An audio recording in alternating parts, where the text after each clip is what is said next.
একদা হজরত মরিয়ম আলাইহিস সালাম তার পুত্র ঈসা আলাইহিস সালামকে বললেন, বৎস, আমার কিছু ফল খেতে ইচ্ছে করছে, আমার জন্য কিছু ফল নিয়ে এসো। সেই সময় হজরত ঈসা আলাইহিস সালাম এবং মরিয়ম আলাইহিস সালাম মরুভূমির মাঝে একটি নির্জন কুটিরে একাকী বসবাস করত। তাদের সাথে আর কেউ থাকতো না। মায়ের আদেশে হজরত ঈসা আলাইহিস সালাম তার জন্য ফল আনতে চলে গেলেন, আর এদিকে হজরত মরিয়ম আলাইহিস সালাম একাকিনী সেই কুটিরে রয়ে গেলেন। এমন সময় মালাকুল মউত আজরাইল ফেরেশতা তার সামনে এসে উপস্থিত হলেন। হজরত মরিয়ম আলাইহিস সালাম আজরাইলের ভয়ঙ্কর মূর্তি দেখে অত্যন্ত ভীত হলেন এবং আতঙ্কিতভাবে তাকে জিজ্ঞাসা করলেন, আপনি কে, কি উদ্দেশ্য নিয়ে এখানে আগমন করেছেন? ফেরেশতা আজরাইল বললেন, আমি আজরাইল, আমি আল্লাহর নির্দেশে আপনার জান কবজ করার জন্য এখানে এসেছি। দুনিয়াতে আপনার সময় শেষ হয়েছে, আপনি এখন পরপারের যাত্রী হবার জন্য প্রস্তুতি গ্রহণ করুন। আজরাইলের কথা শুনে বিমর্ষ বদনে হজরত মরিয়ম আলাইহিস সালাম বললেন, হে মালাকুল মউত, আপনি আমাকে কিছুক্ষণের জন্য অবকাশ দিন। আমি আমার প্রাণের চাইতে প্রিয় পুত্রকে ফল আনার জন্য একটু বাইরে পাঠিয়েছি, কিছুক্ষণের মধ্যেই সে ফিরে আসবে। দুনিয়া থেকে চির বিদায় গ্রহণের পূর্বে তার সাথে একটিবার দেখা করে যেতে চাই এবং বিদায়ের প্রাককালে তাকে 2-4টি উপদেশ বাণী শুনিয়ে যাবার ইচ্ছা রাখি। অতএব সে ফিরে আসুক, এরপরই আপনি না হয় আমার জান কবজ করবেন। মালাকুল মউত আজরাইল বললেন, হে ঈসার জননী, আমার এই কাজে এক মুহূর্ত বিলম্ব করার সাধ্য নেই। আল্লাহ রাব্বুল আলামিন প্রত্যেকটি প্রাণীর মৃত্যুর জন্য একটি সুনির্ধারিত সময় নির্দিষ্ট করে দিয়েছেন। সেই সময়ের মাঝেই তাকে মৃত্যুবরণ করতে হবে। এর মাঝে একটু সময় এগিয়ে দেওয়া বা একটু সময় পিছিয়ে দেওয়া কোনোটাই আমার ক্ষমতার আওতাধীন নয়। আল্লাহ রাব্বুল আলামিনের এই ঘোষণা অনুসারে আমাকে এখনই আপনার জান কবজ করতে হবে। আজরাইলের এই কথা শুনে হজরত মরিয়ম আলাইহিস সালাম বলে উঠলেন, আমি মৃত্যুকে ভয় করি না এবং আমি আল্লাহর আদেশের অবাধ্যও নই, কিন্তু দুঃখ এই যে শেষ মুহূর্তে পুত্রকে একটি কথাও বলে যেতে পারলাম না এবং তাকে একটিবার দেখেও যেতে পারলাম না। যাই হোক, আল্লাহ যা কিছু করেন সব কিছু তো বান্দার মঙ্গলের জন্যই করে থাকেন। এরপরে তিনি তার জান কবজ করার জন্য হজরত আজরাইল আলাইহিস সালামকে অনুমতি দিয়ে দিলেন। ফেরেশতা আজরাইল যথাসময়ে হজরত মরিয়ম আলাইহিস সালামের জান কবজ করে চলে গেলেন এবং মরিয়ম আলাইহিস সালামের প্রাণহীন দেহটি মাটিতে পড়ে রইল। কিছুক্ষণ পরে হজরত ঈসা আলাইহিস সালাম বন হতে ফলমূল নিয়ে কুটিরে ফিরে আসলেন এবং এসে তিনি দেখলেন তার জননী শায়িত রয়েছে। তিনি ভাবলেন হয়তো তার জননী নিদ্রায় গিয়েছেন, এজন্য তিনি তাকে আর বিরক্ত করলেন না। কিন্তু শেষ পর্যন্ত তার কোনো সারা শব্দ না পেয়ে তিনি তাকে নাড়া দিলেন এবং তিনি দেখতে পেলেন তার পবিত্র আত্মা তার দেহ মুবারক ত্যাগ করে চলে গিয়েছে। হযরত ঈসা আলাইহিস সালাম তার মাতার এইরূপ হঠাৎ মৃত্যুবরণে অত্যন্ত অধৈর্য হয়ে পড়লেন। তিনি মাতার শোকে ও দুঃখে কাঁদতে লাগলেন। তার এই করুণ কাঁদন দেখে পশু পাখিও কেঁদে অকুল হয়ে গেল। এইভাবে কিছু সময় অতিবাহিত হওয়ার পরে তিনি প্রকৃতিগ্রস্ত হয়ে মাতার দাফন কাফনের কার্যে মনোনিবেশ করা প্রয়োজন বলে মনে করলেন। কিন্তু তিনি এমন এক জায়গায় থাকতেন যেখানে দূর দূরান্তে কোনো মানুষ থাকতো না। তাই তিনি তার মাতার দাফন কাফনের কার্যে সহায়তার জন্য কতিপয় লোক অনুসন্ধানের নিমিত্তে বেরিয়ে পড়লেন। কিছু দূর পথ চলবার পর কয়েকজন লোকের সঙ্গে তার সাক্ষাৎ হলো। তারা তার নিকটেই আসছিল। তিনি তাদের কাছে তার মাতার মৃত্যুর কথা বললেন এবং তাদেরকে বললেন, আমার মায়ের দাফন কাফনের কার্যে আমাকে একটু সহায়তা করুন। তারা হযরত ঈসা আলাইহিস সালামের কথা শুনে বলল, হে আল্লাহর নবী, আমরা মূলত মানুষ নই, আমরা আল্লাহর ফেরেশতা। আমরা আপনার মাতার এই দাফন ও কাফনের কার্যে অংশগ্রহণ করার জন্যই বেহেশত থেকে এসেছি এবং আমরা হযরত মরিয়ম আলাইহিস সালামের দাফন ও কাফন উপযোগী কাপড়, সুগন্ধি ও আনুষঙ্গিক জিনিসপত্র সঙ্গে নিয়ে এসেছি। অতঃপর হযরত ঈসা আলাইহিস সালাম ফেরেশতাগণকে নিয়ে তার মায়ের দাফন ও কাফনের কার্য সম্পন্ন করলেন। মাতার ইন্তেকালের পরে হযরত ঈসা আলাইহিস সালাম বাইতুল মুকাদ্দাসে ফিরে আসলেন। বাইতুল মুকাদ্দাসে কিছুদিন অতিবাহিত হওয়ার পরে আল্লাহ রাব্বুল আলামিন তার প্রতি ওহী নাজিল করলেন এবং তাকে নতুন শরীয়ত ও ইনজিল কিতাব দান করলেন এবং আল্লাহ রাব্বুল আলামিন তাকে আদেশ করলেন, হে ঈসা, তুমি তোমার এই নতুন শরীয়ত ও কিতাব অনুযায়ী মানুষকে দ্বীনের পথে আহ্বান করতে থাকো। আল্লাহ রাব্বুল আলামিনের এই আদেশ মোতাবেক একদিন হযরত ঈসা আলাইহিস সালাম জনসমাবেশে উপস্থিত হয়ে বললেন, হে আল্লাহ তাআলার বান্দারা, পূর্ববর্তী বিধান অনুসারে আমার নিকট নতুন কিতাব ও শরীয়ত নাজিল হয়েছে। অতএব তোমরা এখন থেকে পুরাতন কিতাবের হুকুম বর্জন করে নতুন কিতাবের হুকুম অনুসারে জীবনযাপন করার অঙ্গীকার গ্রহণ করো। হযরত ঈসা আলাইহিস সালামের মুখে এসব কথা শোনা মাত্র ইহুদি ও বনু ইসরাঈলেরা অত্যন্ত ক্ষিপ্ত হয়ে উঠল। তারা বলল, এ যাবৎ আমরা তোমাকে অত্যন্ত ভালো মানুষ হিসেবে মনে করতাম, এখন তুমি সে সুযোগে আমাদের পূর্বপুরুষদের ধর্ম নষ্ট করার পরিকল্পনা গ্রহণ করেছ। নিজে একটি শরীয়ত তৈরি করে সেই শরীয়ত আমাদের উপর চাপিয়ে দেবার চেষ্টায় মেতে উঠেছ। আমরা তোমার এই ষড়যন্ত্র ও পরিকল্পনা কোনোদিনই সার্থক হতে দেব না। তুমি যদি এই ষড়যন্ত্র ও পরিকল্পনা পরিত্যাগ না করো, তাহলে আমরা তোমাকে হত্যা করতে বাধ্য হব। নবী তাদের জবাবে বললেন, তোমরা আমাকে হত্যা করার ভয় দেখাচ্ছ, এটা আমার নিকট অতি তুচ্ছ ব্যাপার। আমি আল্লাহর একজন নবী, সেই হিসাবে আল্লাহ তাআলার নির্দেশ অনুসারে জাতিকে দ্বীনের পথে আহ্বান করা ও তাদেরকে দাওয়াত দেওয়া আমার একান্ত দায়িত্ব। অতএব আমি তোমাদেরকে এই পথ গ্রহণের জন্য বিশেষভাবে অনুরোধ জানাচ্ছি, অন্যথায় তোমাদের উপর সেই রূপ আযাব নাজিল হবে যে রূপ ইতিপূর্বের উম্মতদের উপর নাজিল হয়েছিল। নবীর নতুন শরীয়তের কথা প্রচার হওয়ার সাথে সাথে বনী ইসরাইলদের মাঝে বিভিন্ন রকম আলোচনা ও সমালোচনা আরম্ভ হলো। কতক লোক বিরোধিতায় মেতে উঠল, আবার কতকে হযরত ঈসা আলাইহিস সালামের নিকট কালেমা পড়ে ইসলাম ধর্ম গ্রহণ করলো। এর মধ্যে নবী তাদেরকে অসংখ্য অগণিত মুজিজা প্রদর্শন করলেন। তার মধ্যে অন্যতম ছিল জীবিতকে মৃত করা, চির অন্ধকে আরোগ্য দান করা, কুষ্ঠরোগীকে সুস্থ করে তোলা এবং মাটির পাখি তৈরি করে তাতে প্রাণের সঞ্চার করা ইত্যাদি। নবীর এই সকল মুজিজা দেখে অসংখ্য মানুষ হেদায়েতের পথে আসলো। কিন্তু যারা একঘুয়ে ও বদনসিবের ছিল, তারা এত সব কিছু দেখার পরেও নবীর বিরোধিতাতেই মেতে রইল।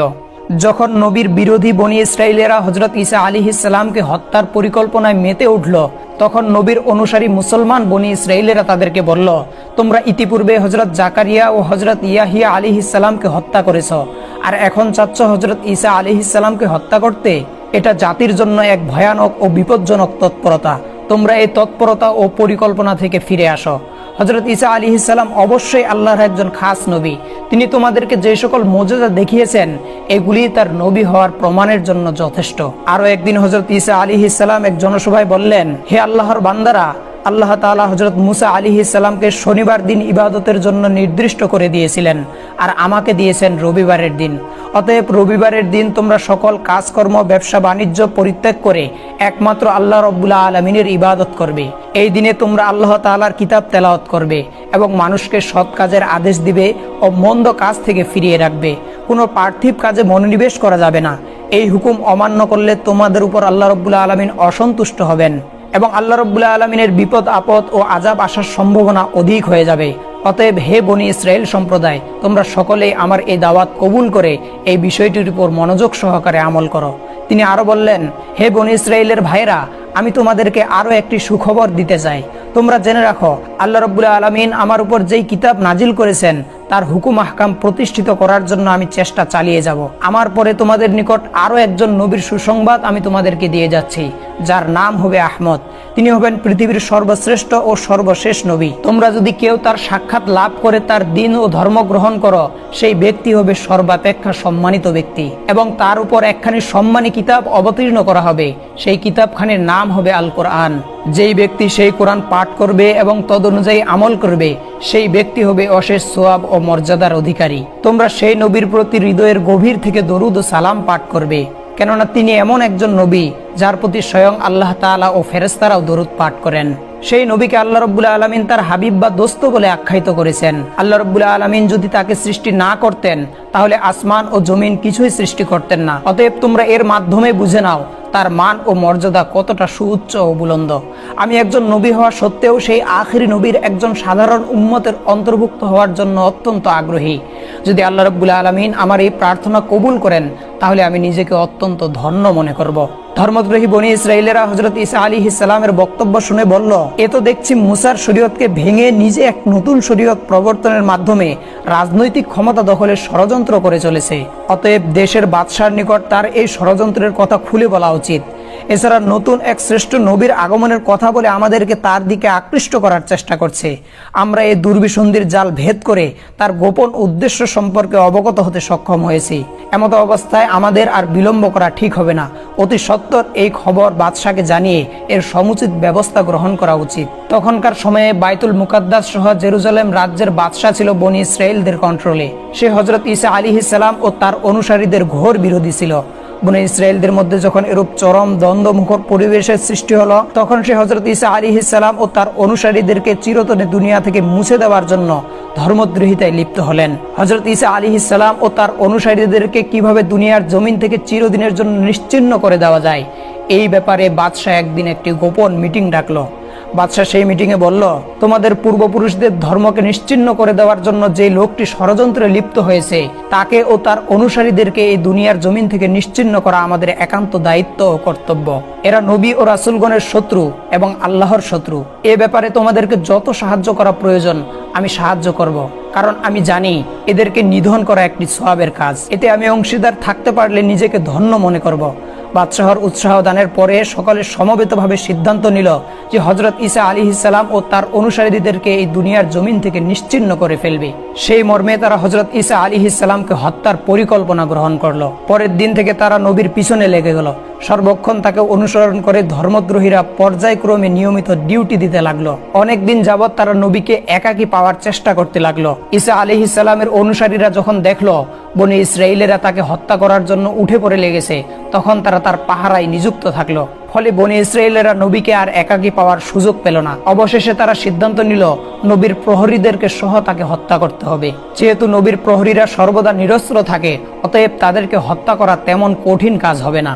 একদিন হযরত ঈসা আলাইহিস সালাম তার সঙ্গীদেরকে নিয়ে আইনে সালুক নামক এক গৃহে পৌঁছলেন। এই খবর জানতে পেরে বনী ইসরাইলেরা দলবদ্ধভাবে সেই গৃহ ঘেরাও করলো এবং হযরত ঈসা আলাইহিস সালামকে হত্যা করার জন্য দৃঢ় পরিকল্পনা করলো। এই সময় আল্লাহ রাব্বুল আলামিন একটি ফয়সালা করলেন যে তিনি তার নবীকে আসমানে উঠিয়ে নেবেন। এই মর্মে আল্লাহ রাব্বুল আলামিন হযরত জিবরাইল আলাইহিস সালামকে আদেশ দিলেন, হে জিবরাইল, তুমি যাও এবং আমার নবীকে সসম্মানে আসমানে তুলে নিয়ে আসো।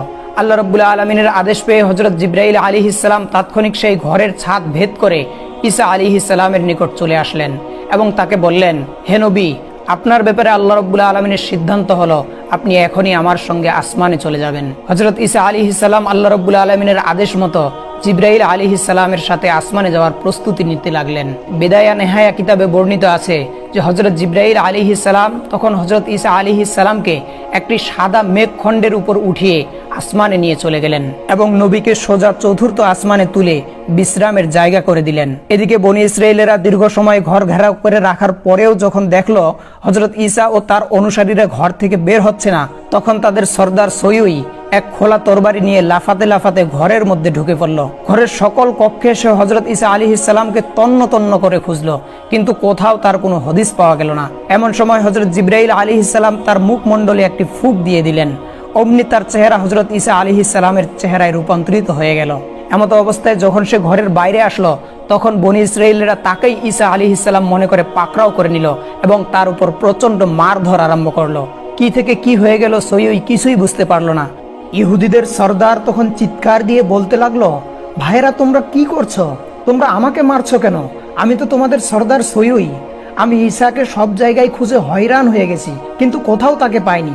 তোমরা কি তাকে না পেয়ে এখন আমাকেই হত্যা করবে? ইহুদিরা তার কথা শুনে হাসতে লাগলো এবং বলতে লাগলো, বেটা দাগাবাজ, চুপ থাক। তুই যদি আমাদের সর্দার হয়ে থাকিস তাহলে ঈসা গেল কোথায়? নিজের জীবন বাঁচানোর জন্য এখন কতই না টালবাহানা করবি। তোর কোনো কথা এবং প্রতারণাই আমরা ভুলবো না। আজ আমরা তোকে হত্যা করেই ছাড়বো। সয়ুই নিজেও জানতো না যে তার চেহারা পরিবর্তন হয়ে হযরত ঈসা আলাইহিস সালামের চেহারায় রূপ নিয়েছে।